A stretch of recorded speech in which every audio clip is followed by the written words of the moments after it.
life lessons, things that appear over and over again, and in some ways feel evident, but not always immediate. Like my style? Hit the subscribe button so you don't miss any future videos. One is that patterns are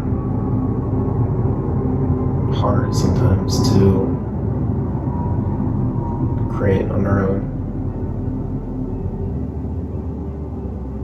Procrastination really is a natural thing that we do, is waiting, hesitating until we feel confident that something can work out, and a lot of times things don't go as planned. And delaying the start of something might put you in a position to not even begin to open up the possibilities of what could happen. So, jumping in is definitely a great idea, and it doesn't mean that you lose sight of what you're working towards, but rather that you just let yourself be open to what can happen. And a lot of those patterns that we form are initially found in that spontaneity where you just go for it and you don't know all the answers. And we can create habits and we can create routine, but there's these occurrences that, frequent life, and those are the patterns that really feel the most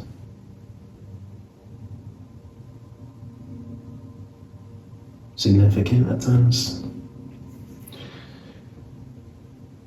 So there's a lot of words to say, but moving from that, I guess number 2 is that it's hard to ever feel finished.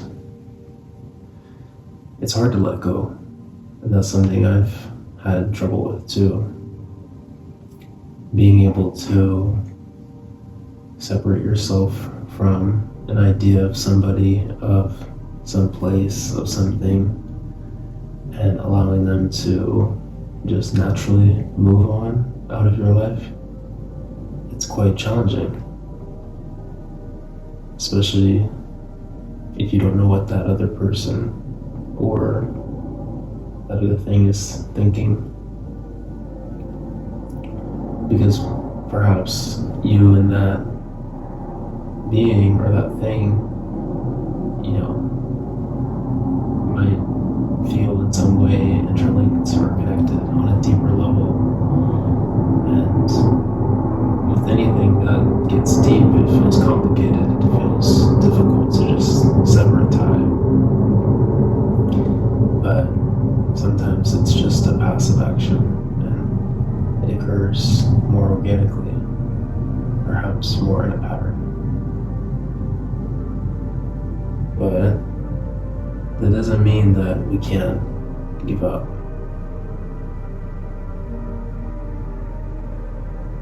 Or rather, doesn't mean that we can't fight.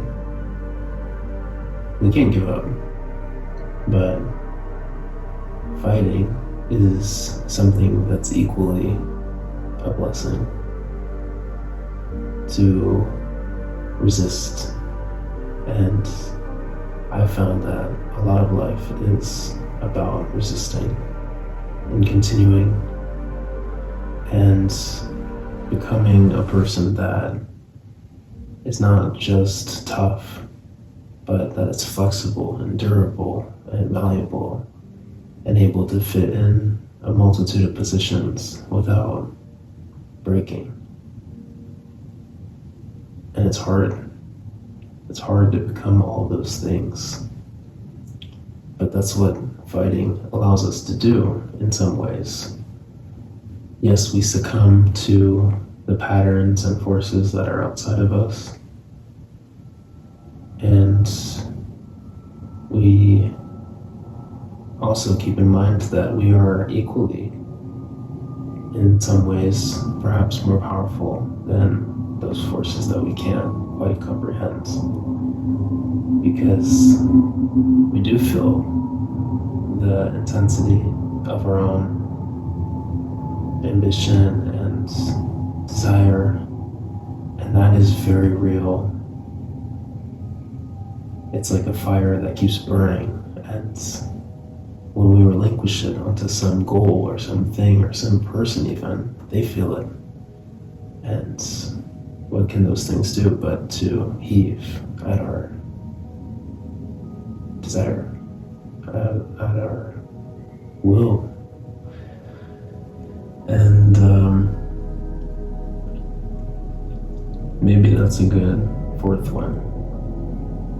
It's perhaps that it changes. You don't always want the same thing. You don't always crave the same place, the same circumstance. You grow. And sometimes the fight changes. It looks different. The villain looks different. The hero looks different. And your want or your final wish for how things might end could be drastically different than when it started. And that's okay, because you're human and you're allowed to grow. You're allowed to develop. You're allowed to mature. You're allowed to shift, to rise, to fall. Those are all evident in those that stand tall. You can develop and embrace new skills just as your perspectives change, and they allow you to take in those new desires, wills, and flames, the ones that have many names. You can feel new abilities flow through you as you mold and fold into these new characters and shapes. And just like I am creating, I'm just saying that you may also find something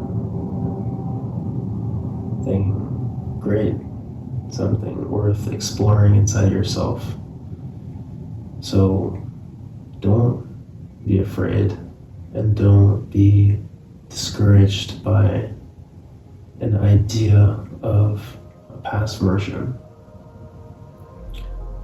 You are permitted, you're allowed to go in the direction that you seek. It's not just about following that initial thought or movement. And maybe my last one is about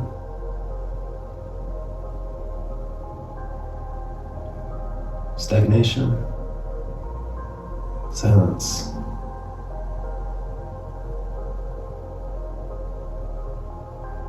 It's okay to not talk. It's okay to not respond. It's okay to be unavailable and inaccessible and not there. It's okay to not want anything, to be or to not. It's okay to let it go. And maybe that's a similar lesson to the first, but it's taking a new form. and its surrender, but not to life itself, but to the moment, to the idea of how things should be, and the control of the present moment. Yeah.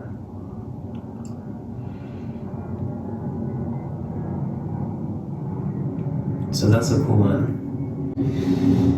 And of course I've learned a lot more than just that, but those are probably the most relevant things that come to mind.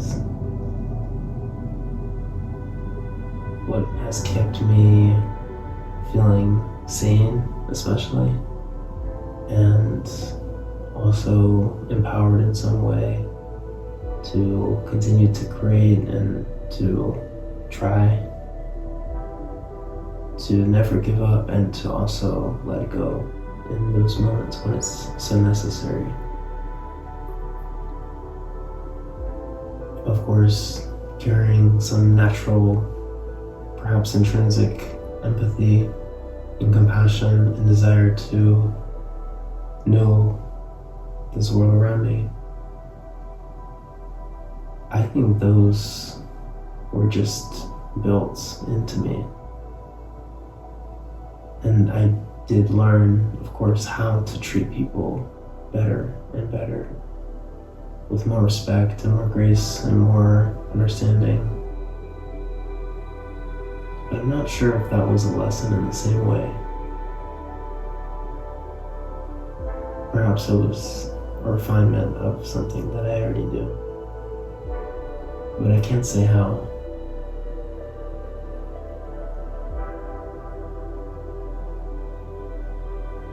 It's been really fun exploring and attempting to dig into the person that I feel like I am. Sometimes it's very difficult, and sometimes it feels wasteless because I can't speak with many people on this type of level, on a person-to-person basis where we both feel equal. So I tend to put those thoughts into wherever I can. So maybe that's a special rule or something. Number 6, a bonus, is I've learned how to channel these different feelings, whether it's a feeling of emptiness or ambition or happiness or despair. I feel like I've found outlets and these ways, passions maybe, of expressing myself that I have invested in, and it's given me a chance to feel recognized within myself and feel more so than ever that I exist, and that the thoughts that I have are some substance that aren't completely worthless. So if you take anything from that last one, it's just about finding a place where you can be you, and you don't have to shrink into a hole or minimize or disappear completely, where you have the support and validation that your soul needs to support from within itself. As you give to the outlet, that outlet gives to you. And it's from a place of self-respect and self-acknowledgement. And it's hard to really live if you don't pursue those things. It doesn't really matter at the end of the day if you can do that with other people or not. Unless you're an incredibly social person, of course, but I've had to learn that I can't rely on most 99% to fulfill that need or itch I have to talk about these types of things, or to at least think about them, because I know that I'll be disappointed most of the time. Not because they don't reciprocate, but that it doesn't seem worthwhile to other people. They just don't seem to care about those topics. And in short, it's easy to feel like they don't care about that aspect of you. So you develop those pathways in yourself, you spread out in all directions, and you find ways to release,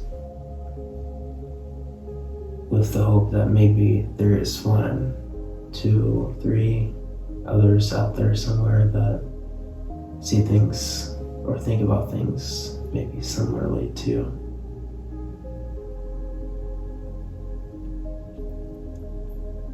There's some hope that those people exist. If they do, they're quite rare. But it'd be interesting to meet them.